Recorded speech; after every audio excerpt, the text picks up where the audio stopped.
Hello students, how are you? I hope you all are fine. आज हम हमारी हिंदी की पाठ्य पुस्तक वसंत भाग 1 का चैप्टर 10 पढ़ेंगे, जो कि एक पोइम है जिसका शीर्षक है झांसी की रानी। झांसी की रानी जो पोइम है उसकी कवियत्री है सुभद्रा कुमारी चौहान जी। इस पोइम के 6 पैराग्राफ हमने हमारी पिछली वीडियो में पढ़ लिए थे, जिसमें हमने रानी लक्ष्मीबाई के बचपन, उनके प्रिय खेल, उनका दुर्गा स्वरूप अवतार, उनका विवाह, गंगाधर राव की मृत्यु और राज्य प्राप्ति के लिए डलहौजी की प्रसन्नता आदि ये सब हमने हमारी पिछली वीडियो में पढ़ लिए थे। तो आइए अब आगे पढ़ते हैं और जानते हैं उनके आगे के जीवन के बारे में। अनु ने विनय नहीं सुनता है, विकट फिरंगी की माया, व्यापारी बन दया चाहता था जब यह भारत आया। डलहौजी ने पैर पसारे, अब तो पलट गई काया, राजा और नवाबों को भी उसने पैरों ठुकराया। रानी दासी बनी यह दासी अब महारानी थी, बुंदेले हर बोलो के मुंह हमने सुनी कहानी थी, खूब लड़ी मर्दानी वह तो झांसी वाली रानी थी। प्रस्तुत पद्यांश में कवित्री सुभद्रा कुमारी चौहान बता रहे हैं कि जिस समय अंग्रेज भारत में आए थे तब वे व्यापारी बनकर आए थे और वे भारतीय राजाओं की दया पर निर्भर थे, और आज जब लॉर्ड डलहौजी का शासन बढ़ने लगा तो धीरे धीरे अंग्रेजों ने भारत में अपने पैर पसारने शुरू कर दिया, अर्थात अपना साम्राज्य फैलाना शुरू कर दिया। तो अब अंग्रेजों की काया है वो क्या हो गई है? पलट गई, अर्थात उनका समय अच्छा आ गया है। अनुनय विनय अर्थात प्रार्थना, और अब वे किसी की अनुनय विनय अर्थात प्रार्थना नहीं सुनते हैं। विकट फिरंगी, विकट अर्थात कठिन, फिरंगी अर्थात अंग्रेजों की माया है कि वे अब जब उनका साम्राज्य भारत में फैल गया है तो वे किसी की भी प्रार्थना स्वीकार नहीं करते, नहीं सुनते। ये उन कठिन अंग्रेजों की अजीब ही माया है। राजाओं नवाबों को भी उसने पैरों ठुकराया, और जो लॉर्ड डलहौजी है उसने राजाओं और नवाबों को भी अपने पैरे तलों रौंद दिया है, अर्थात अपने पैरों से ठुकरा दिया है। रानी दासी बनी यह दासी अब महारानी थी। जब झांसी का राज्य अंग्रेजों ने हड़प लिया तो महारानी लक्ष्मीबाई दासी बन गई, और अंग्रेजों की रानी विक्टोरिया जो कि पहले दासी थी, क्योंकि भारत में अंग्रेज व्यापार करने आए थे और राजाओं के वो दास थे, तो उनकी जो पत्नी थी, उनकी जो रानी थी, वो क्या हुई? दासिया थी उस समय। लेकिन जब अंग्रेजों ने झांसी को पर आक्रमण कर लिया है, झांसी को हड़प लिया है, तब उनकी जो दासिया थी वो क्या बन गई है? अब रानियां बन गई है। बुंदेले हर बोलो के मुंह हमने सुनी कहानी थी, खूब लड़ी मर्दानी वह तो झांसी वाली रानी थी। कि झांसी की रानी लक्ष्मीबाई उस रणभूमि में वीर पुरुषों के भांति लड़ी थी। रानी की वीरता की यह कहानी हमने बुंदेलखंड के हर बोलो से सुनी थी। छिनी राजधानी दिल्ली की, लिख लिया लखनऊ बातों बात, कैद पेशवा था बिठूर में, हुआ नागपुर का भी घात, उदयपुर तंजौर सतारा, कर्नाटक की कौन बिसात, जबकि सिंध पंजाब ब्रह्मा पर अभी हुआ था वज्र निपात, बंगाले मद्रास आदि की भी तो यही कहानी थी, खूब बुंदेले हर बोलो के मुंह हमने सुनी कहानी थी, खूब लड़ी मर्दानी वह तो झांसी वाली रानी थी। प्रस्तुत पद्यांश में कवित्री सुभद्रा कुमारी चौहान ने भारत के राज्यों का अंग्रेजी शासन का गुलाम होने का वर्णन किया है। उन्होंने बताया है कि जो देश की राजधानी दिल्ली थी वो अब अंग्रेजों के अधीन हो चुकी, अर्थात भारतीयों से वो छिन चुकी है। लिया लखनऊ बातों बात, और अंग्रेजों ने बातों ही बात में लखनऊ को भी अपने कब्जे में कर लिया है। कैद पेशवा था बिठूर में, जो पेशवा थे वो बिठूर में कैद थे। हुआ नागपुर का भी घात अर्थात आक्रमण, और जो नागपुर है उस पर भी अंग्रेजों का आक्रमण हो रहा था। उदयपुर तंजौर सतारा कर्नाटक की कौन बिसात अर्थात हिम्मत, कि उदयपुर तंजौर सतारा और कर्नाटक की तो क्या हिम्मत है, जबकि सिंध पंजाब ब्रह्मा पर भी अभी हुआ था वज्र निपात अर्थात करारी चोट। कि सिंध पंजाब ब्रह्मा पर भी अभी अभी अंग्रेजों ने करारी चोट की थी, कि उदयपुर, तंजौर, सतारा और कर्नाटक की तो क्या हिम्मत है, जबकि अंग्रेजों ने तो सिंध पंजाब ब्रह्मा पर भी अभी अभी करारी चोट की है। बंगाले, मद्रास आदि की भी तो यही कहानी की थी, कि बंगाल और मद्रास इनकी भी यही कहानी थी, अर्थात जो भारतीय जो क्या थे राज्य थे वो सारे के सारे अब अंग्रेजों के अधीन हो चुके थे। बुंदेले हर बोलो के मुंह हमने सुनी कहानी थी, खूब लड़ी मर्दानी वह तो झांसी वाली रानी थी, कि झांसी की रानी लक्ष्मीबाई रणभूमि में वीर पुरुषों के भांति लड़ी थी। रानी की वीरता की यह कहानी हमने बुंदेलखंड के हर बोलो से सुनी थी। रानी रोई रनिवासों में, बेगम गम से थी बेजार, उनके गहने कपड़े बिकते थे कलकत्ते के बाजार, सरेआम नीलाम छापते थे अंग्रेजों के अखबार, नागपुर के जेवर ले लो, लखनऊ के लो 9 लाख हार, यो पर्दे की इज्जत परदेशी के हाथ बिकानी थी, बुंदेले हर बोलो के मुंह हमने सुनी कहानी थी, खूब लड़ी मर्दानी वह तो झांसी वाली रानी थी। प्रस्तुत पद्यांश में कवित्री सुभद्रा कुमारी चौहान ने भारत के अंग्रेजों के अधीन होने के बाद भारतीय रानियों की स्थिति का वर्णन किया है, और उनकी स्थिति का वर्णन करते हुए वे कहती हैं कि रानी रोई रनिवासों में, रनिवास क्या होते हैं, रानियों के रहने वाले कमरे को बोलते हैं, कि जो रानियां थी जब झांसी को हड़प कर लिया गया था, उसको अपने कब्जे में ले लिया गया था, तब जो रानियां थी वो अपने महलों में अर्थात अपने कमरों में रो रही थी। बेगम गम से थी बेजार, बेजार अर्थात अप्रसन्न, और जो बेग में थी वो गम से दुख से अप्रसन्न थी।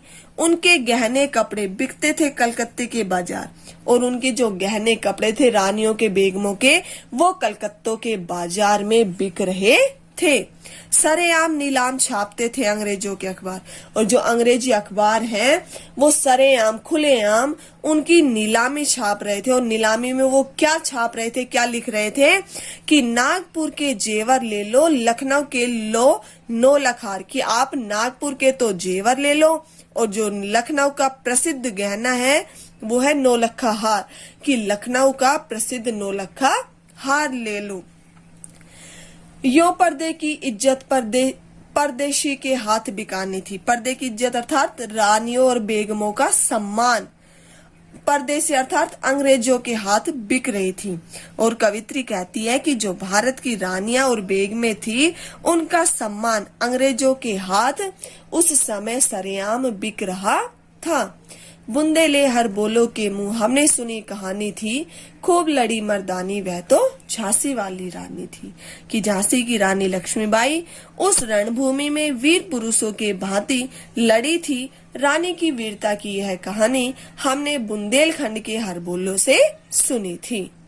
कुटियों में थी विषम वेदना, महलों में आहत अपमान, वीर सैनिकों के मन में था अपने पुरखों का अभिमान, नाना धुंधुपत पेशवा जुटा रहा था सब सामान, बहन छबीली ने रणचंडी का कर दिया प्रकट आह्वान, हुआ यज्ञ प्रारंभ उन्हें तो सोई ज्योति जगानी थी, बुंदेले हर बोलो के मुंह हमने सुनी कहानी थी, खूब लड़ी मर्दानी वह तो झांसी वाली रानी थी।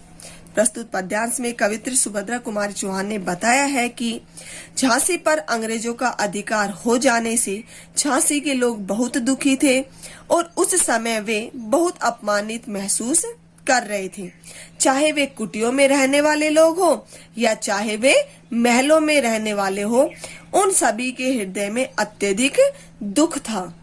वीर सैनिकों के मन में था अपने पुरखों का अभिमान, और जो वहां के वीर सैनिक थे उन वीर सैनिकों के मन में अपने पुरखों का अर्थात अपने पूर्वजों का, उनकी जो वीरता थी पूर्वजों की, उनका अभिमान अर्थात उनका गर्व था। नाना धुंधुपत पेशवा जुटा रहा था सब सामान, और जो झांसी को अंग्रेजी अधिकार से मुक्त कराने के लिए नाना धुंधुपत और पेशवा सब सामान जुटा रहे थे अर्थात एकत्रित कर रहे थे। बहन छबीली ने रणचंडी का कर दिया प्रकट आह्वान, और जो बहन छबीली, छबीली कौन, किसका नाम है, रानी लक्ष्मीबाई का। और जो उनकी बहन रानी लक्ष्मीबाई है, उन्होंने रणचंडी का अर्थात दुर्गा का रूप धारण कर के युद्ध आरंभ कर दिया। प्रकट आह्वान अर्थात युद्ध आरंभ कर दिया। हुआ यज्ञ प्रारंभ, उन्हें तो सोई ज्योति जगानी थी। इस युद्ध के आरंभ होते ही झांसी के वीर सैनिकों के मन में युद्ध रूपी अग्नि जल गई। बुंदेले हर बोलो के मुंह हमने सुनी कहानी थी, खूब लड़ी मर्दानी वह तो झांसी वाली रानी थी। कि झांसी की रानी लक्ष्मीबाई उस रणभूमि में वीर पुरुषों के भांति लड़ी थी। रानी की वीरता की यह कहानी हमने बुंदेलखंड के हर बोलो से सुनी थी। महलों ने दी आग, झोपड़ी ने ज्वाला सुलगाई थी। यह स्वतंत्रता की चिंगारी अंतरतम से आई थी। झांसी चेती, दिल्ली चेती, लखनऊ लपटे छाई थी। मेरठ, कानपुर, पटना ने भारी धूम मचाई थी। जबलपुर, कोल्हापुर में भी कुछ हलचल उकसानी थी। बुंदेले हर बोलो के मुंह हमने सुनी कहानी थी, खूब लड़ी मर्दानी वह तो झांसी वाली रानी थी।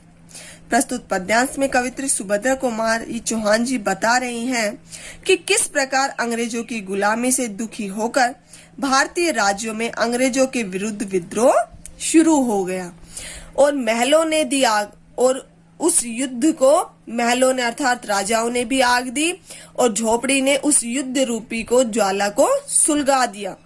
यह स्वतंत्रता की चिंगारी अंतरतम से आई थी और जो यहाँ के निवासी थे, चाहे वो गरीब हो चाहे वो अमीर हो, सभी निवासियों के मन से, हृदय से, अंतरतम अर्थात हृदय से ये स्वतंत्रता की चिंगारी उठ रही थी। अर्थात उस समय जो झांसी के लोग थे, जो भारत के लोग थे, वो सब स्वतंत्रता प्राप्ति की इच्छा रख रहे थे और उस स्वतंत्रता प्राप्ति के लिए ये जो युद्ध रूपी चिंगारी थी वो उनके हृदय से उठ रही थी। झांसी चेती, दिल्ली चेती, लखनऊ लपटे छाई थी। चेतना अर्थात जागना, कि उस स्वतंत्रता के लिए, उस गुलामी से हटने के लिए जो झांसी थी वो चेत गई अर्थात जाग गई। दिल्ली भी जाग गई और उस युद्ध रूपी अग्नि की लपटें लखनऊ तक चली गई थी। मेरठ, कानपुर, पटना ने भी भारी धूम मचाई थी। कि जो मेरठ, कानपुर और पटना है वहां भी युद्ध की भारी धूम मच रही थी। जबलपुर, कोल्हापुर में भी कुछ हलचल उकसानी थी। उकसानी अर्थात प्रेरित करनी थी। कि जबलपुर और कोल्हापुर में भी जो युद्ध रूपी जो अग्नि थी उसके लिए वहां के लोगों को प्रेरित करना था। बुंदेले हर बोलो के मुंह हमने सुनी कहानी थी, खूब लड़ी मर्दानी वह तो झांसी वाली रानी थी। कि रानी लक्ष्मीबाई उस रणभूमि में वीर पुरुषों के भांति लड़ी थी। रानी की वीरता की यह कहानी हमने बुंदेलखंड के हर बोलो से सुनी थी। इस स्वतंत्रता महायज्ञ में कई वीरवर आए काम। नाना धुंधुपन, तांतिया, चतुर अजीमुल्ला सरनाम, अहमद शाह मौलवी, ठाकुर कुंवर सिंह, सैनिक अभिराम, भारत के इतिहास गगन में अमर रहेंगे जिनके नाम। लेकिन आज जुर्म कहलाती उनकी जो कुर्बानी थी। बुंदेले हर बोलो के मुंह हमने सुनी कहानी थी, खूब लड़ी मर्दानी वह तो झांसी वाली रानी थी। प्रस्तुत पद्यांश में कवित्री सुभद्रा कुमारी चौहान बता रही हैं कि 1857 की क्रांति में अपने जीवन का बलिदान देने वाले वीर स्वतंत्रता सेनानियों के बारे में वर्णन किया है। इन वीरों ने अपने जीवन को भारत की स्वतंत्रता के लिए बलिदान कर दिया और इस स्वतंत्रता महायज्ञ में कई वीरवर आए काम। और कवित्री कह रही हैं कि जो ये स्वतंत्रता रूपी जो ये महायज्ञ था, युद्ध रूपी जो अग्नि थी, उसमें कई वीरवर अर्थात श्रेष्ठ योद्धा काम आए थे। और वो श्रेष्ठ योद्धा कौन कौन थे? नाना धुंधुपन, तांतिया, चतुर अजीमुल्ला सरनाम, अहमद शाह मौलवी, ठाकुर कुंवर सिंह, अभिराम अर्थात सुंदर। कि ये सारे सैनिकों ने बहुत ही सुंदर अपनी प्रस्तुति दी अर्थात उस स्वतंत्रता आंदोलन में भाग लिया। भारत के इतिहास गगन में अमर रहेंगे जिनके नाम। कि भारत के इतिहास रूपी जो आसमान है, जो गगन है, उस इतिहास रूपी गगन में इन श्रेष्ठ योद्धाओं के नाम हमेशा अमर रहेंगे। लेकिन आज जुर्म कहलाती उनकी जो कुर्बानी थी। लेकिन उस समय अंग्रेजी शासन होने के कारण जो इनका बलिदान था वो उस समय क्या कहलाया? जुर्म कहलाए। इनकी जो कुर्बानी थी वो अंग्रेजी शासन होने के कारण जुर्म कहलाई। बुंदेले हर बोलो के मुंह हमने सुनी कहानी थी, खूब लड़ी मर्दानी वह तो झांसी वाली रानी थी। कि झांसी की रानी लक्ष्मीबाई उस रणभूमि में वीर पुरुषों के भांति लड़ी थी। रानी की वीरता की यह कहानी हमने बुंदेलखंड की हर बोलो से सुनी है। Thank you.